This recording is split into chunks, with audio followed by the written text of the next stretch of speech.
সন্তানের জন্য বাবার লেখা অসাধারণ একটি চিঠি। প্রিয় সন্তান, আমি তোমাকে ৩টি কারণে এই চিঠিটি লিখছি। জীবন, ভাগ্য এবং দুর্ঘটনার কোনো নিশ্চয়তা নেই। কেউই জানে না সে কতদিন বাঁচবে। আমি তোমার বাবা। যদি আমি তোমাকে এই কথা না বলি, অন্য কেউ বলবে না। যা লিখলাম তা আমার নিজের ব্যক্তিগত তিক্ত অভিজ্ঞতা। এটা হয়তো তোমাকে অনেক অপ্রয়োজনীয় কষ্ট পাওয়া থেকে রক্ষা করতে পারে। জীবনে চলার পথে এগুলো মনে রাখার চেষ্টা করো। যারা তোমার প্রতি সদয় ছিল না, তাদের উপর অসন্তোষ পুষে রেখো না, কারণ তোমার মা এবং আমি ছাড়া তোমার প্রতি সুবিচার করা কারো দায়িত্বের মধ্যে পড়ে না। আর যারা তোমার সাথে ভালো ব্যবহার করেছে, তোমার উচিত সেটার সঠিক মূল্যায়ন করা এবং কৃতজ্ঞ থাকা। তবে তোমার সতর্ক থাকতে হবে এজন্য যে প্রতিটি মানুষেরই প্রতি পদক্ষেপের নিজ নিজ উদ্দেশ্য থাকতে পারে। একজন মানুষ আজ তোমার সাথে ভালো, তার মানে এই নয় যে সে সবসময়ই ভালো থাকবে। কাজেই খুব দ্রুত কাউকে প্রকৃত বন্ধু ভেবো না। জীবনে কিছুই কিংবা কেউই অপরিহার্য নয় যা তোমার পেতেই হবে।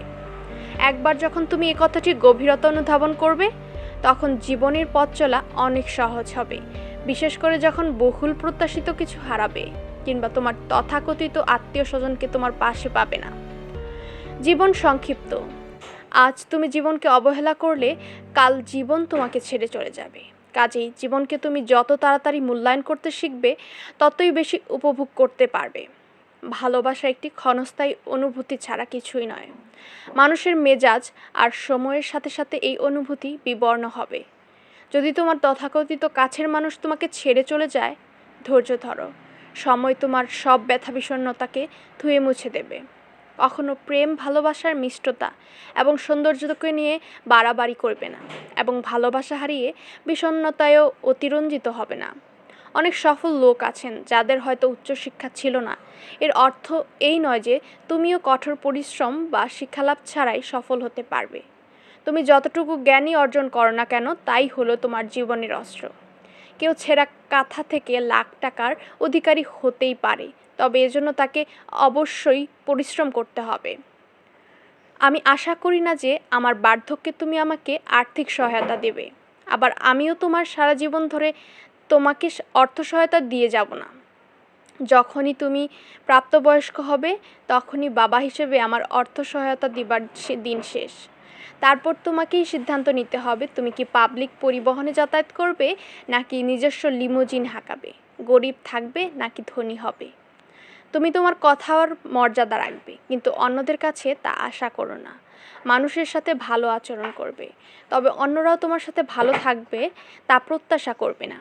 যদি তুমি এটি না বুঝতে পারো, তবে শুধু অপ্রয়োজনীয় যন্ত্রণাই পাবে। আমি অনেক বছর ধরে লটারি কিনেছি, কিন্তু কখনো কোনো পুরস্কার পাইনি। তার মানে হলো এই যে যদি তুমি সমৃদ্ধি চাও, তবে কঠোর পরিশ্রম করতে হবে। বিনামূল্যে কোথাও কিছু জুটবে না। তোমার সাথে আমি কতটা সময় থাকবো সেটা কোনো ব্যাপার না, বরং চলো আমরা আমাদের সাথে কাটানোর মুহূর্তগুলো উপভোগ করি, মূল্যায়ন করি।